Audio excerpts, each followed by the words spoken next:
Hola querido amigo, es un placer volver a ponerme en contacto contigo para seguir reflexionando juntos en este tiempo en el cual buscamos a través de la palabra de Dios comprender el mundo que nos rodea y tener una vida sin sombras, llenos de la plenitud de la luz de Dios.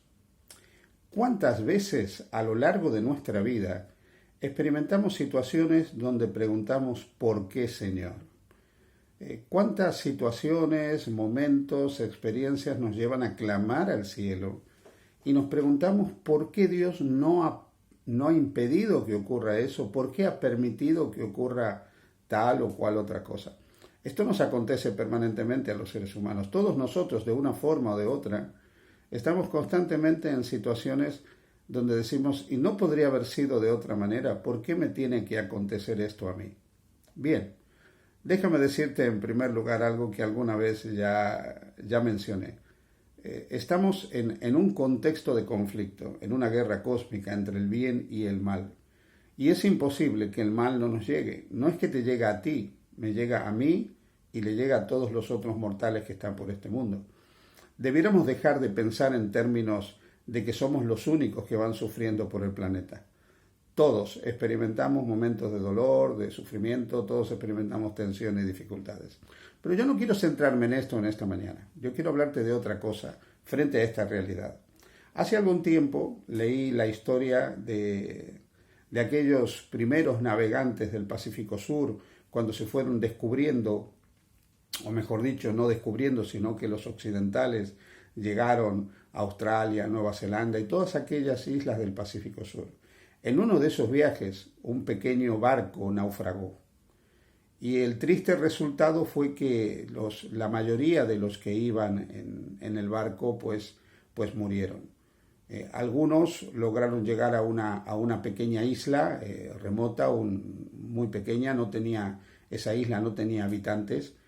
Y con el tiempo, por las enfermedades y otros problemas, los pocos que habían logrado llegar a ese lugar también murieron.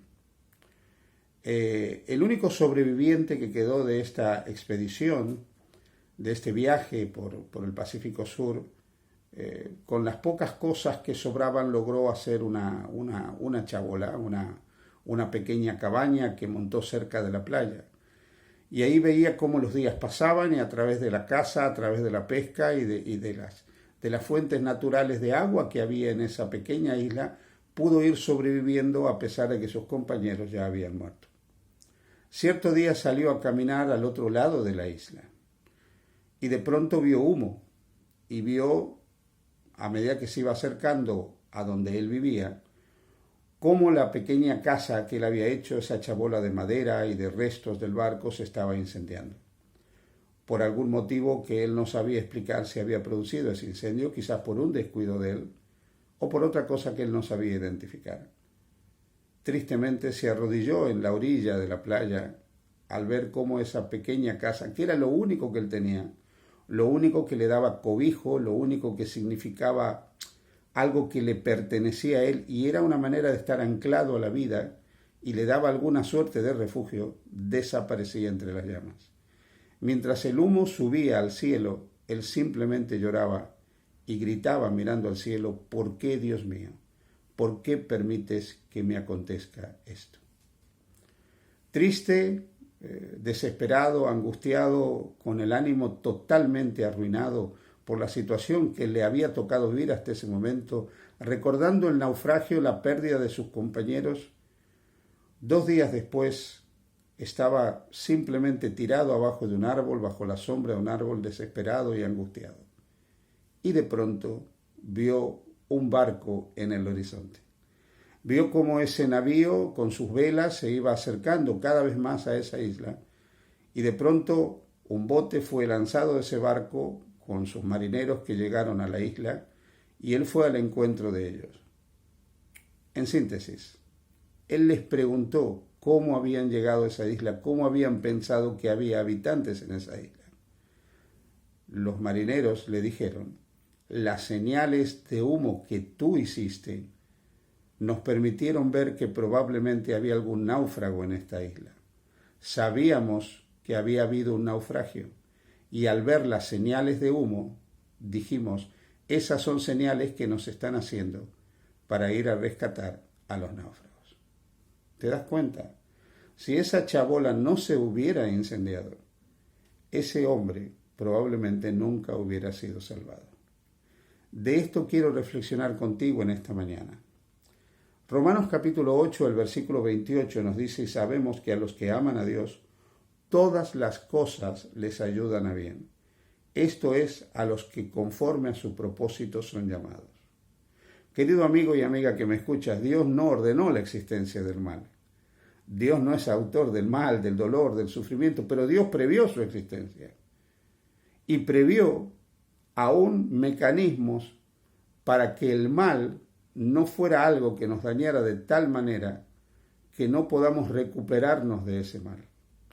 Aún las cosas dolorosas que pueden ocurrir en nuestra vida son utilizadas por Dios y reconducidas por Dios para que puedan transformarse en una bendición en nuestra existencia. Es cierto que esto a muchas personas les cuesta entenderlo. Llegan a pensar que Dios nos inflige el dolor. No, Dios no lo hace. El dolor, el mal y el sufrimiento, lo hemos dicho hasta el cansancio, es obra del enemigo de Dios, de aquel que se rebeló contra él ya en las cortes celestiales y sigue causando dolor y sufrimiento en este mundo que fue hipotecado por nuestros primeros padres para él.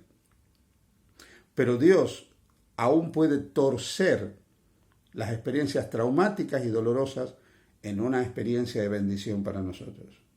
Así como este náufrago, el incendio de su cabaña implicó la liberación y la pérdida de sus esperanzas implicó un nuevo comienzo y la liberación de ser un náufrago, eso ocurre también en nuestras vidas.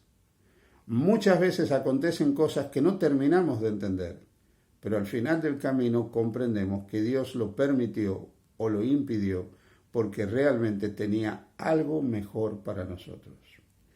Por eso es que la Escritura dice, Deuteronomio capítulo 23 en el versículo 5, mas no quiso Jehová tu Dios oír a Balaam, y Jehová tu Dios te convirtió la maldición en bendición, porque Jehová tu Dios te amaba. Seguramente todos hemos leído en la carta del apóstol San Pablo a los Gálatas, cuando él dice, todo lo que el hombre sembrare, eso también segará. Todos estamos familiarizados con lo que enseña el conductismo, que todo estímulo produce una respuesta. Incluso con la ley del karma de las filosofías orientales. Pero saben una cosa, Dios es tan poderoso, es tan extraordinario, que aún lo que está previsto que pueda ser una maldición en nuestra vida, Dios tiene la capacidad en su soberanía y por ser omnisciente y omnipotente para transformar esa maldición en una bendición. Y lo hace sobre la base de algo fundamental, porque nos ama. El amor de nuestro Padre Celestial por nosotros es tan grande que lo que puede parecer un camino de oscuridad, de tinieblas, un túnel sin salida, Dios lo transforma en una mañana resplandeciente y gloriosa.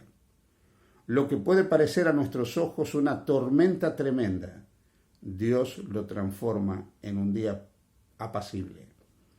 La capacidad de Dios para transformar la maldición en bendición es extraordinaria y nosotros no la llegamos a comprender. No llegamos a entender cuáles son los mecanismos que Dios pone en práctica, fruto de ese amor que Él nos tiene, para transformar una situación dura, compleja, difícil, traumática incluso, en algo que pueda ser a la postre un beneficio para cada uno de nosotros. Por eso es que Proverbios 28-25 nos dice, el altivo de ánimo suscita contiendas, mas el que confía en Jehová prosperará. Tú y yo vamos a vivir muchas experiencias difíciles a lo largo de la vida. Pero recuerda, Dios te ama y Dios tiene poder para transformar la maldición en una bendición. Y si te pones en las manos del Altísimo, todos tus caminos serán prosperados, porque Dios irá orientando todas las cosas para que tu vida no solo sea una vida que pueda enfrentar la adversidad y las dificultades de este lado de la eternidad, sino una vida que viva eternamente con Él en el reino de los cielos. Que Dios te bendiga. Feliz día junto a Jesús.